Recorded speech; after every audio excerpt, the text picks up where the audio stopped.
No matter what you say, what you do, when I'm alone, I'd rather be with you.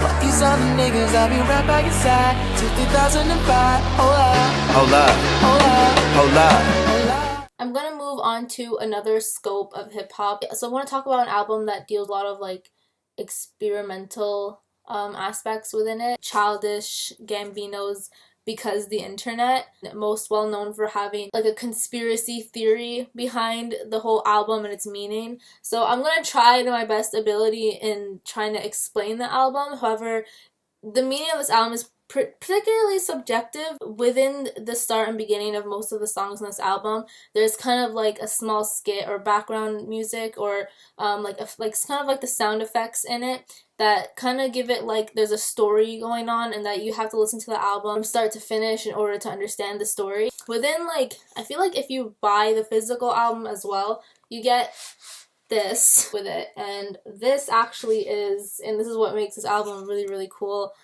It's actually a script. So what's cool about it is that you'll get to like different parts of the script, and it'll tell you to start playing specific songs. So you'll listen to the song and read along with the script, and it kind of plays out like this whole movie in your head type of thing. And not only that though, Childish Gambino actually made 2 short films to depict this album. Not only does the album itself have special themes within it that people have to kind of decipher, but he also includes, again, like the script that follows along the songs in his album. So back to the album itself, he touches on like really, really modern, technological themes to this day. He talks a lot about how people interact with the internet today and social networking, and how those factors influence like how people react with each other. So he talks about like the whole phenomena of the internet age. In reference to like the story in the film, that this album kind of describes